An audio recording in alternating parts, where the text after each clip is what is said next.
Hey folks, welcome to the Simply Trade podcast, and I'm kind of reluctant to call it Simply Trade podcast for this episode, only because we are partnering or collaborating with the NCBFAA to bring to you a bunch of different information and episodes. So this is going to be a series. This is going to be a 4 or 5, maybe even 6 episode series where we are highlighting the different committees within the NCBFAA. So it's an outreach program that we collaborated with NCBFAA to kind of just bring more of this information to the public, but also the membership. You know, just the membership can get to know like a quick overview of what has been going on in 2025, what are they looking forward to doing in 2026, what are their goals, what is their mission, you know, and just so that we can bring that message to the public more than anything. And so you'll be hearing several episodes in the next few weeks regarding different committees and different efforts within the NCBFAA. To kick it off, we got the cool kids in the block to do that. So that's the Transportation Committee. So hopefully the other committees won't kill me, and we'll probably say the same thing for them. But anyway, so for the Transportation Committee, we've had Kim on our show several times before. So Kim is, and I know I'm going to be corrected. I know I may flop this several times, but Kim is the committee chair. And then she has subcommittees within the Transportation Committee. And in that, we have Donna Kavanaugh and we have Rich Roche. Definitely, I don't know the subcommittee, so you can probably talk about that. And then we'll get into the rest and the meat and potatoes of the episode. Thanks, Lalo. You did a great job. I'm just going to go into a little bit more detail about the committee. So the Transportation Committee, I chair that committee, and our job is really to bring together all the different modes of transportation and different services outside of customs and the import side. So underneath the Transportation Committee, we have Rich Roche, who's the NVOCC Subcommittee Chair, and he's joining us today. We have Donna Kavanaugh, who is the Export Compliance Subcommittee Chair, also joining us today. We also have Donna Mullins, who chairs the Air Freight Subcommittee, and Merritt Trumper, who chairs the Logistics Committee.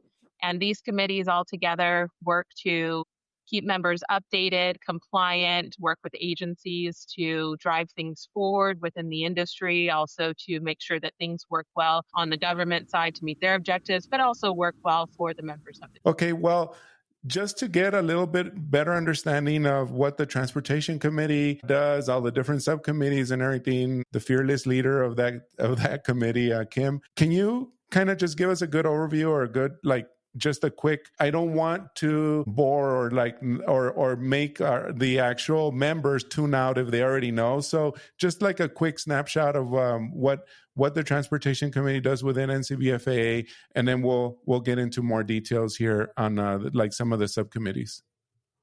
Of course. The Transportation Committee covers quite a bit of work. It covers the NVOCC side of the business. NVOCC works with members who are the non-vessel operating common carriers and their best interests, collaborating with the Federal Maritime Commission and any other agency that seems to come into contact. For example, over the past year, it's really been the U.S. Trade Representative with the vessel levies on vessels, so those vessel taxes that we've been following and talking with the Trade Representative and working with the FMC on that. So they cover all of that sort of ocean transportation, inbound, outbound from the United States and everything that would impact that. And that committee is chaired by Rich Roche. We also have the Export Compliance Subcommittee, which is also very, very busy doing a lot of work. It intersects with a lot of different modes of transportation, but really focusing on that export compliance side of the transaction. So making sure that freight forwarders have a good understanding of the evolving regulations, whether the regulation has come from Bureau of Industry and Security, U.S. Census, Customs and Border Protection, Directorate of Defense Trade Control, Office of Foreign Assets Control, and I could go on and on. There's a lot of agencies that fall within the Export Compliance Subcommittee. And they work with the members, like I said, to keep them updated, but they also work with those government agencies closely to focus on specific, maybe pain points like exporting self-propelled vehicles or working on electronic export manifests to make sure that while it's being developed, the different things are considered for the customs side and for the trade side. And really focus on those different things that would impact those members. We also have the Air Freight Subcommittee. Underneath the Air Freight Subcommittee, again, they focus on all things air freight, inbound and outbound, and those different things that would impact members and trade having to do with air freight. So they work with different agencies like TSA, also DOT on occasion. It's just any agency that affects that air cargo movement. And we also have the Logistics Committee, which underneath the Logistics Committee, everything that isn't covered by another committee falls under logistics. So whenever there is a work slowdown or stoppage, whether it's Canada or Mexico or the United States, that's logistics. They are currently focusing or watching the truck driver shortage, which is impacting all different services that members would need to provide to their clients. So logistics does have a wide touch on all different things that are not touched on by the other committee or sometimes intersect. Awesome. Okay, so I guess also for a clarification, I know here at Simply Trade we normally touch on trade, but just also a clarification, NCBFAA does mean not just customs brokers, the CB on there means customs brokers, it's also freight forwarders, which is why you are covering a lot of transportation logistics, that part of the realm of, let's face it, we all overlap. We all overlap, and we all come together somewhere or another. One cannot move stuff if somebody doesn't clear it, or vice versa, and all that. So nothing's going to get cleared if it's not being moved. And so that's why we're all in the same world. And I also like to, as I said before, supply chain comes in there somewhere, and somehow we'll figure that out in another episode or some other show on how to bring in supply chain into the whole mix as well. But thank you for that overview, Kim. Thank you so much. Oh, by the way, and I thought about this as I was preparing for the show. I'm not much of a transportation guy. I'm more of like in customs, as all of you may know. But so I was doing research. I was getting as much help as I can from my forced labor assistant, also known as AI. But anyway, so I was trying to get just to know, and a bunch of acronyms came, as if customs doesn't have enough acronyms already. There's a bunch of more acronyms here with transportation. So what I decided to do, and if it helps, and if it doesn't, it's okay. You can ignore it. But I'm going to put a little glossary of a lot of these terms on the show notes. If it helps any of you, I know it helped the heck out of me.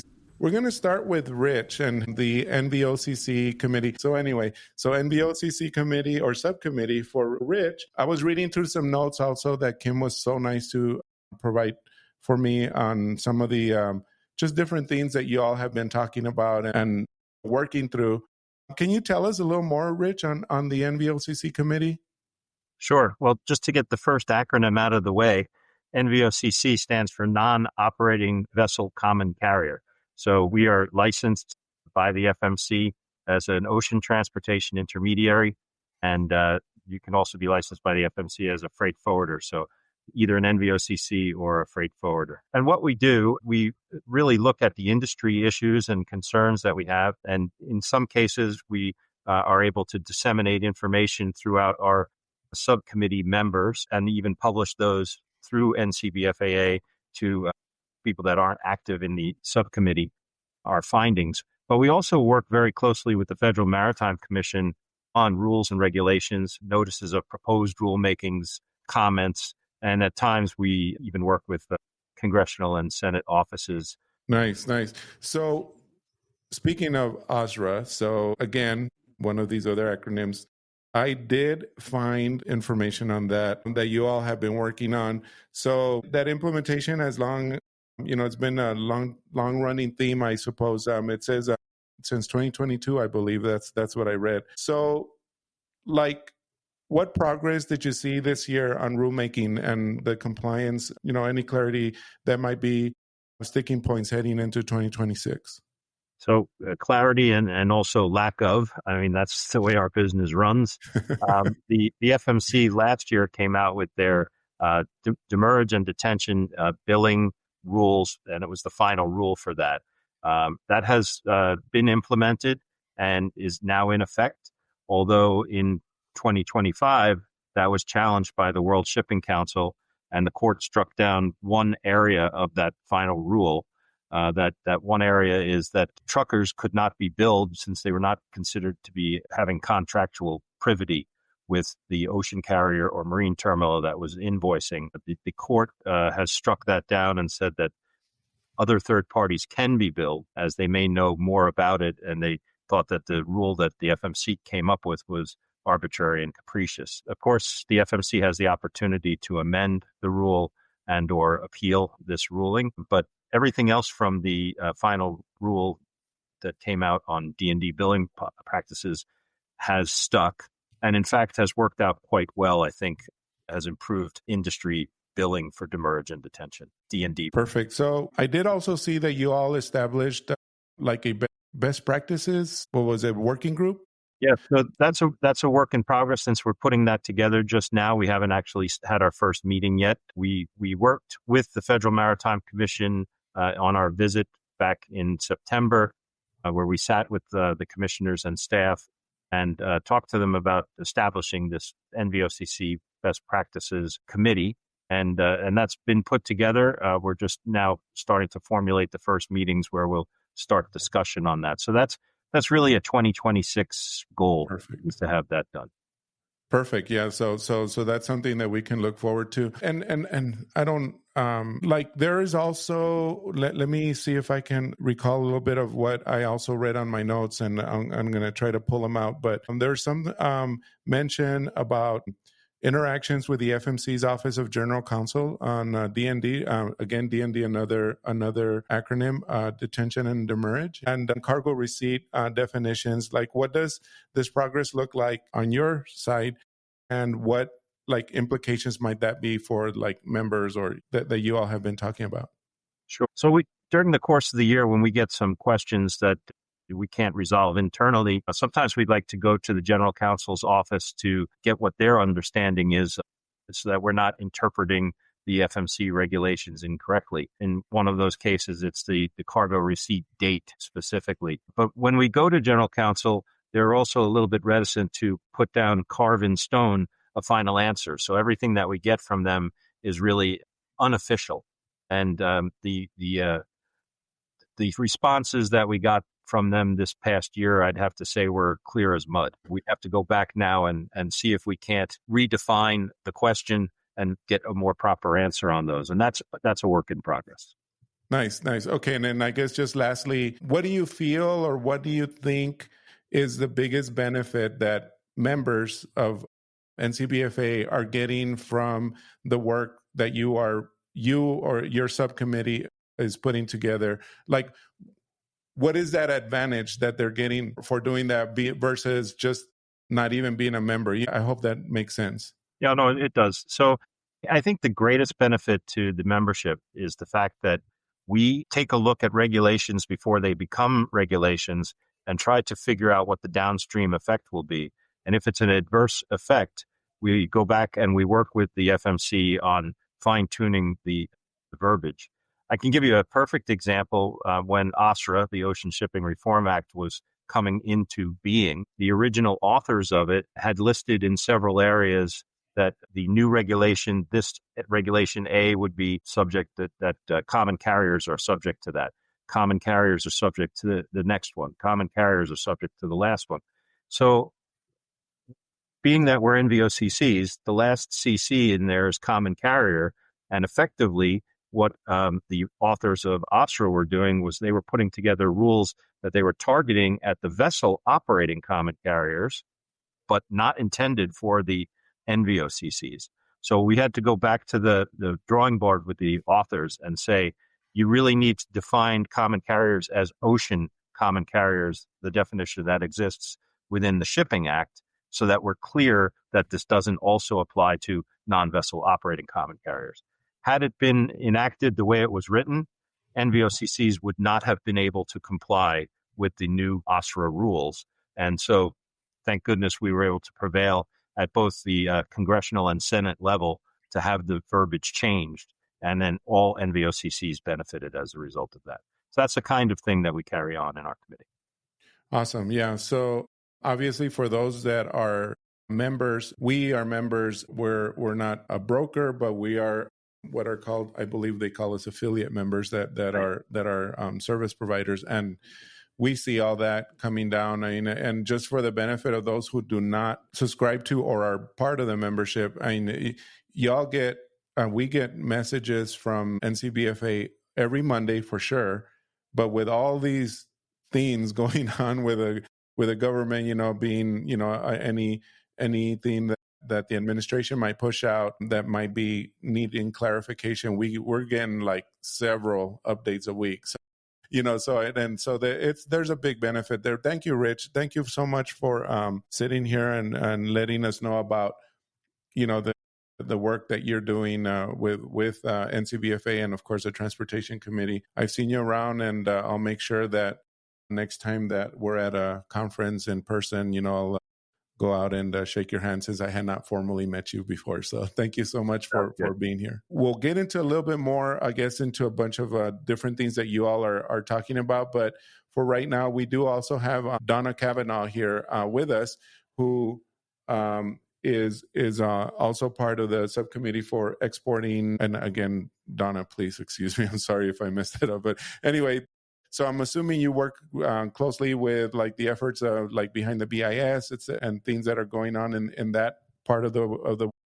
Yes, that's exactly right. So the Export Compliance Subcommittee has responsibilities for watching the regulations, upcoming changes that are impacted by freight forwarders with Bureau of Industry and Security, Director of Defense Trade Controls, Office of Foreign Affairs and Controls, Census Bureau, the U.S. Census Bureau, which is the agency that's responsible for the electronic export filing that we have to do, that forwarders often do on behalf of their customers.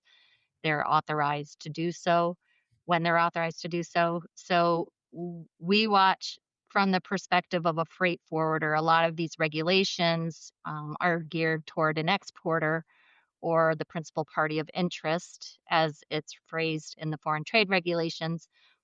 We look at the regulations from how is this impacting a freight forwarder's role and responsibility. And we really try to advocate with these government agencies, build our relationship with the government agencies to help them and show them how we're different. We aren't the exporter. We have a very important role, and we do have to maintain compliance with all of the regulations, but we also have a very different role from the exporter. So we try very hard to build our relationships with these government agencies and point out our differences between what an exporter's responsibility is and what a forwarder's responsibility is.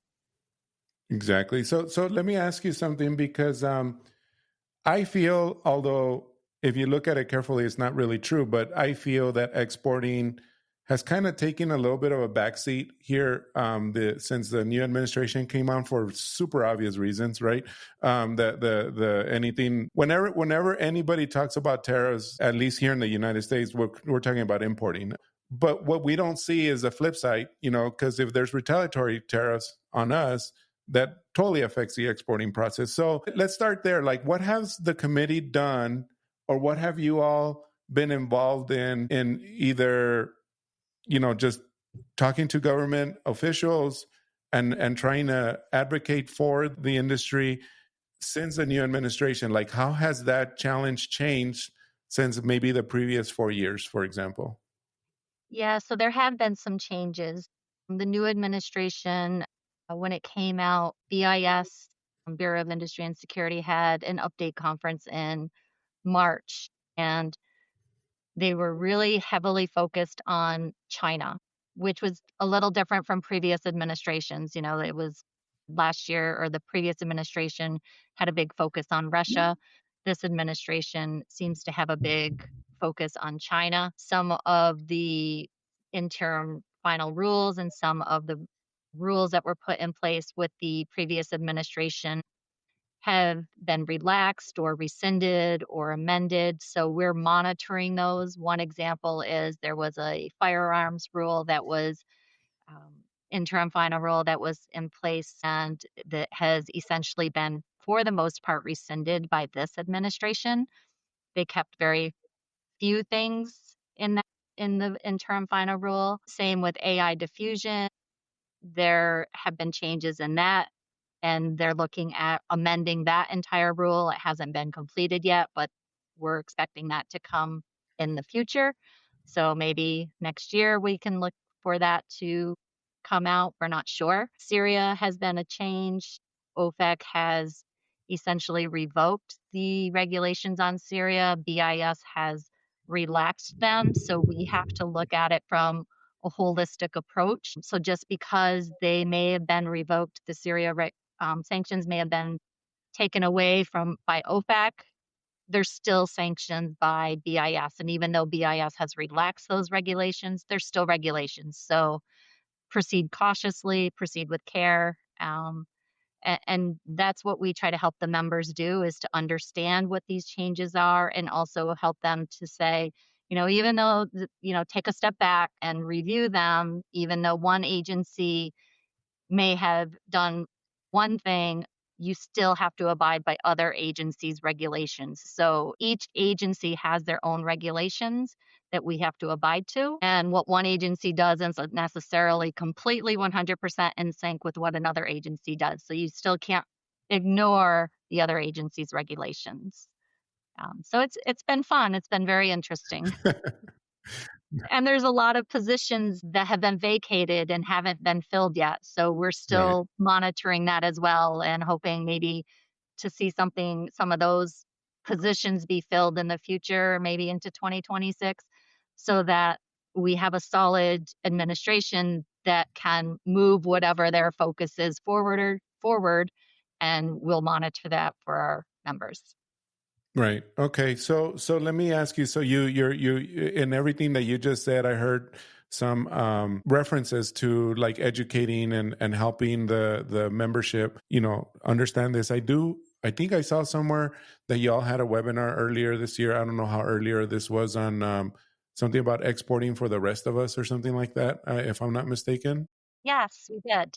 Okay. So when y'all have efforts like that, or when you put out education like that, I feel personally that this is the competitive advantage that the small carriers or small operators out there get from being a member, only because, in my opinion, they're getting all this wealth of information from like the bigger guys, right? I mean, I don't know. Again, I hope I'm not botching this up or it not making sense, but hopefully you understand what I'm trying to get at. Do you feel that is one of the advantages that a member might get, because they get that in? I'm not calling it insider information, because it's really not insider, but it's like, at least it's put to you where otherwise you might missed it. Absolutely. And that is a definite benefit to the membership.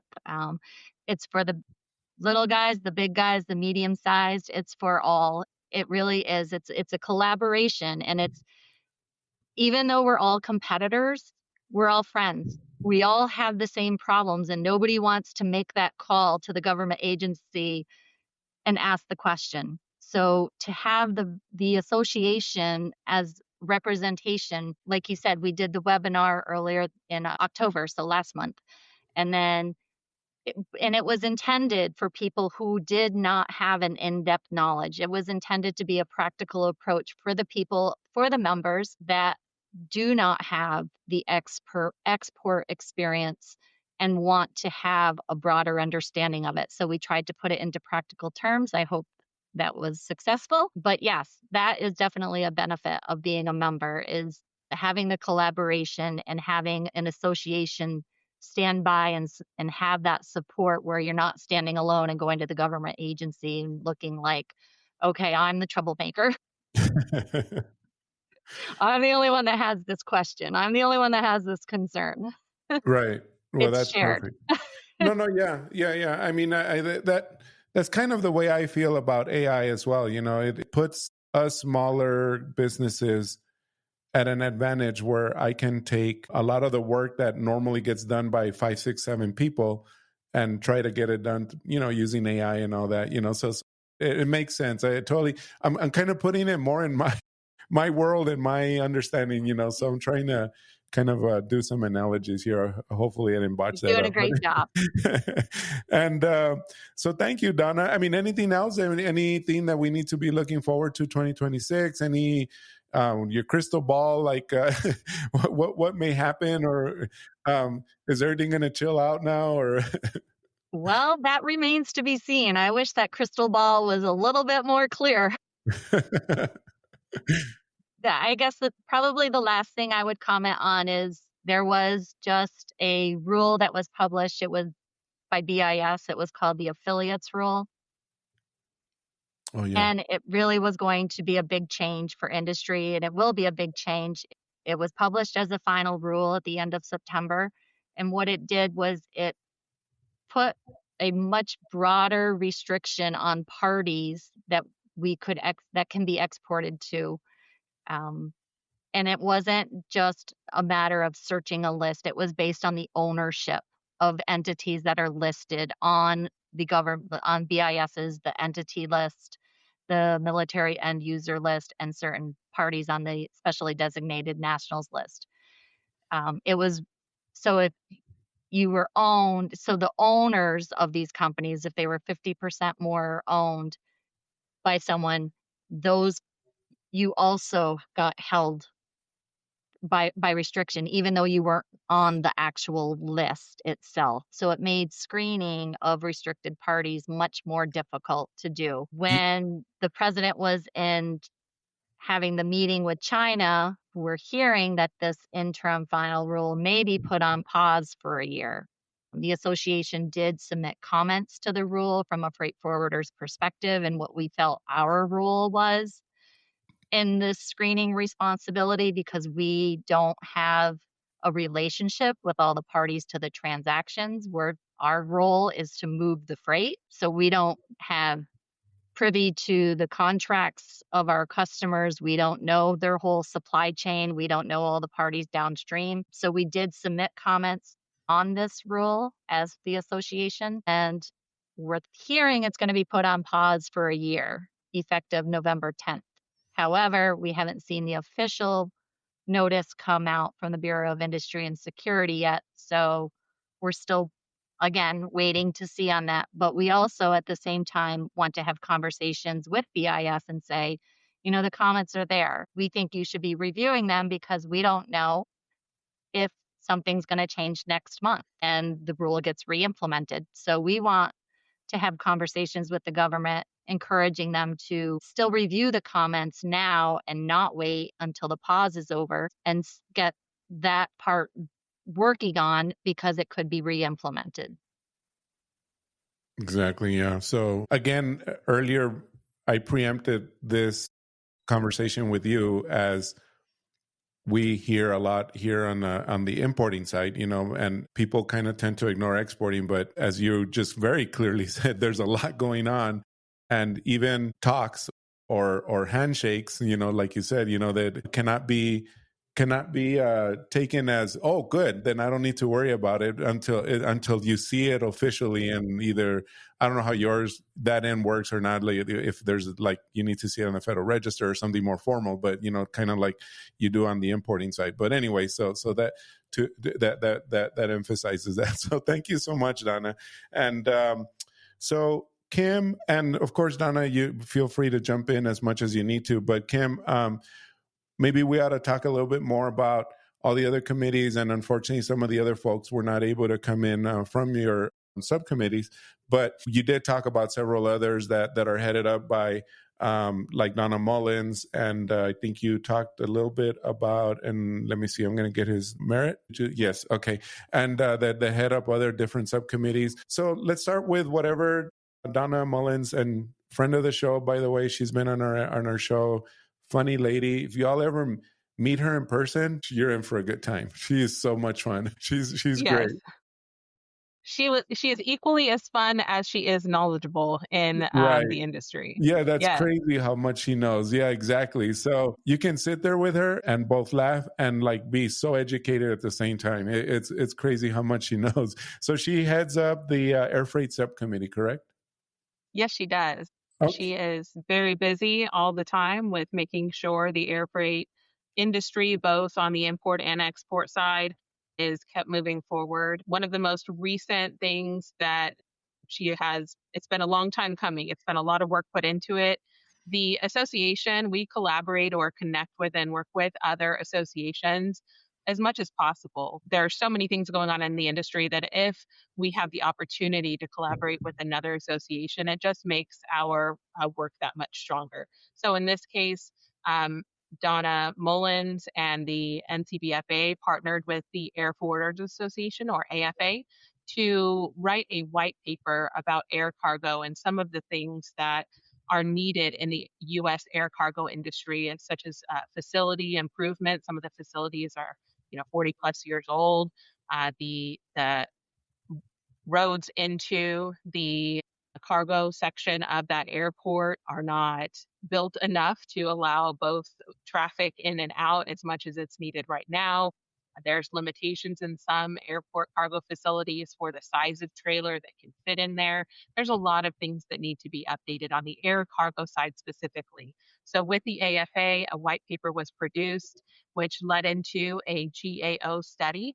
And that GAO study a report was released in, I believe, July of this year. And that helps push the initiative forward. So she continues to work in connection with the AFA to help facilitate some of those improvements, just turning that advocacy into action so that we can start looking at the airports, maybe some of those that are most desperate need of that improvement, and work from there to get funds allocated from the government to that cargo part of that airport. So that's been something really big that she's been working on that has had positive results so far, and she keeps pushing forward. Nice. So you say keep pushing forward, meaning that this is going to obviously roll into 2026. But the reason I say that is because she was on our show previously, and she talked about things that scare her. By the way, it was a Halloween week episode.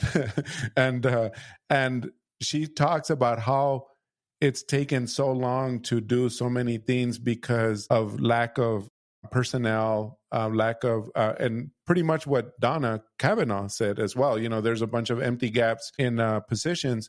So do you all feel like there might be some relief in that here soon, or maybe not? Or, I mean, what's the outlook? I know right now when we're recording this show, as of today, it is November 7. There is a shutdown going on.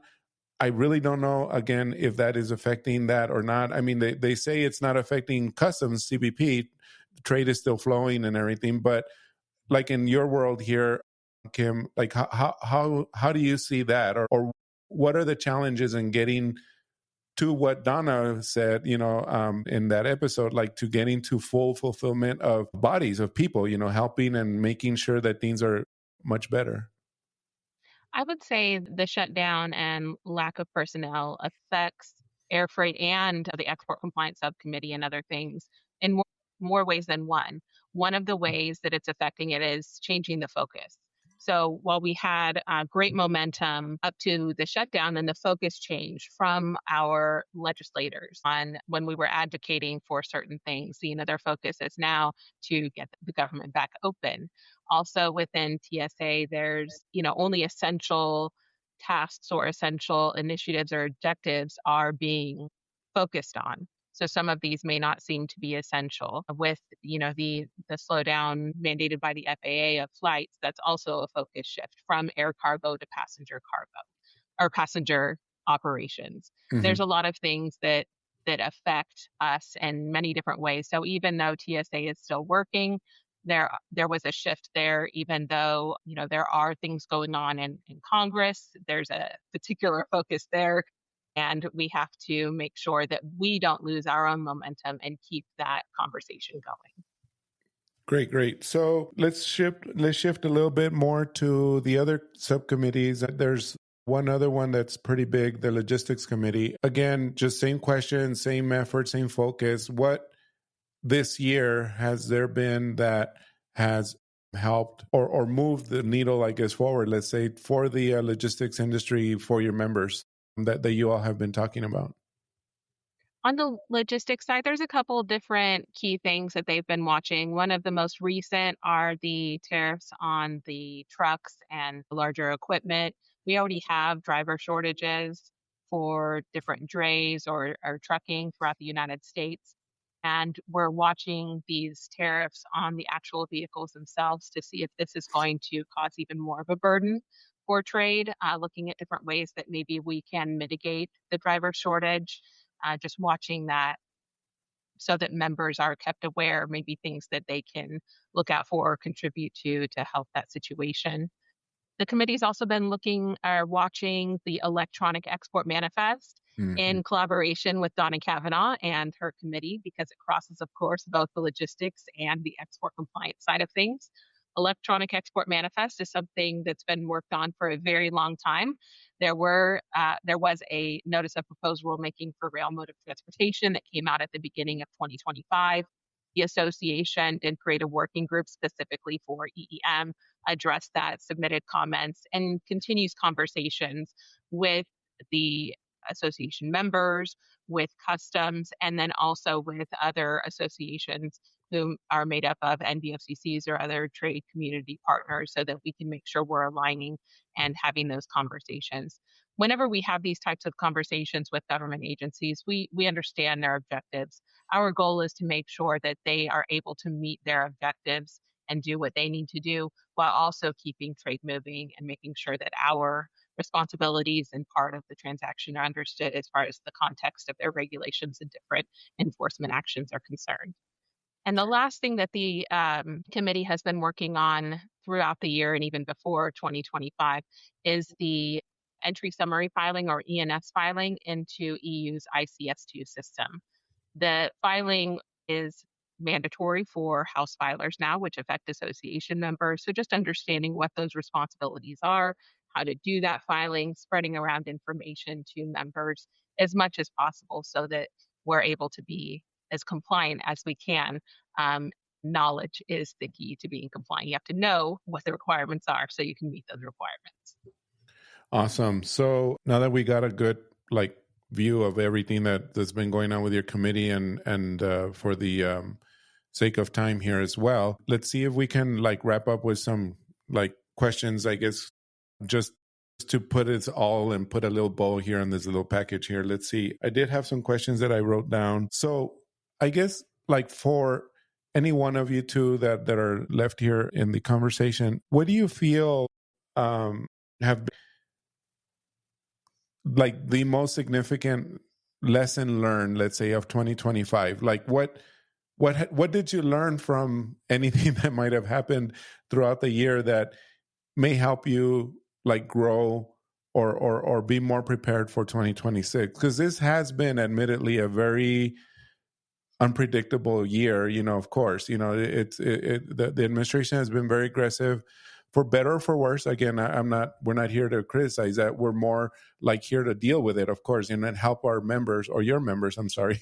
I'm part of the membership, so I can say our members. Yes. Honorary part, yes. I'm guilty by association, kind of like that 50% affiliate rule or whatever. Yes. So anyway, so what are your thoughts on that? From my perspective, I would say that one of the biggest lessons learned could be summed up in maybe adaptability, shift in priorities of the government. Not saying good or bad, but just a shift there. So understanding change in engagement with what we like to call our government agency partners. We like to consider the collaborative reciprocal relationship that we have. So adapting to that new way to collaborate with them and work with them, adapting to the change in policy, whether it is a swift change, as in almost the whiplash we received from the BIS affiliate rule issuance, and then the revocation of that, and all of the things that come with our industry, just the day-to-day challenges, but then weaving in those other needs for adaptability with those conversations and with the regulatory landscape changes. Awesome. So let's wrap this up then. So what, I guess, any words of encouragement? I mean, let me just put it this way, okay? So when I talk to you all, when we're in person, I get this common theme from just about any one of you that are in like heading subcommittees, and in your case, Kim, the whole committee, that when you first got into this, be it business or in some cases the association, NCBFAA, you might be in the business for 20 years, but you're just going to be the member for the first time. Regardless of the fact, one of the common themes that I get is that you were a little reluctant or a little shy. I don't know if shy is the word, just like No, it's a good word. unsure, right? For me, yeah. Unsure of getting involved in a committee or anything. But look how much you've grown. I mean, Kim, everybody knows you, and like all the information you bring to us, and like the leadership and everything. Any words of encouragement from either one of you or both of you on that? From my perspective, I would have to say that it's really just taking that leap. If you want to be involved, be involved. If you need some time to observe and acclimate, just do that and then start stepping in a little bit at a time to be involved. We want people to be involved. We want that collaboration. If you're thinking about it, just reach out to myself or Donna Mullins, Donna Kavanaugh, Rich, Merritt, reach out to whomever if you want to participate. We are happy to have you. And in any way that you want to contribute, that is what we want from you. We are a group that is inclusive, and whoever wants to be part of that group and driving things forward, we need input from everyone, from different kinds of companies, people who specialize in different things. That's what makes us a great association, is the variety of members that we have and the variety of contributions. Awesome. Donna? And I would echo that, everything that Kim just said. For me, when I started, it was intimidation. I was totally intimidated. Like, these people are so smart. They know everything. I am afraid to speak. I was afraid to ask questions. And I would encourage people, the saying is true. There is no such thing as a stupid question. Everybody's thought counts. Everybody is an expert in their own little areas. And that's what makes this association so great and our committee so great, is we take all those little pieces of expertise and we collaborate them into our committees. And that's what makes us so good, because I might know, one piece of the business. I might know to use self-propelled vehicles. Somebody else is really good with ITAR goods. Somebody else is really good in another area. And we share that. We're competitors, but we share because we all want to be the best at what we are, and we want to help each other to become the best. So ask questions. Don't be afraid to participate. We're all here to learn, and we all learn something new every single day in this industry. All right. So as we get close to closing out 2025, we're looking forward to 2026. We're going to kick off the year with an NVOCC Day. It will follow our NVOCC Day that was in New York in 2025. On January 22nd, 2026, we will have NVOCC Day in New Orleans. It is open to member and non-member NVOCCs for all level, from operators to management within that NVOCC. So look at the NCBFAA website for the information on how to register for that event. Awesome. Thank you all. Thank you so much. Very, very good information. We appreciate you all coming here, taking the time. I am so excited. This is our second year of partnering and collaborating with NCBFAA. I'm so glad that we're doing this. Again, everyone, this is part of a series of episodes that we'll be dropping to you on a weekly basis, I'm saying through the end of the year, depending on how many episodes we have, which I think it might actually carry us through the end of the year. So thank you all for joining us here on the podcast, first and foremost. Secondly, hit up NCBFAA and check the show notes. If you're not a member yet, even if you're not a practicing broker, you might have your broker's license, but you're not a practicing broker, you can still become a member. There's so many opportunities that you can get from or take on with NCBFAA. So thank you for joining us. And for now, thank you very much and have a good day. Thank you, Lalo. Thank you.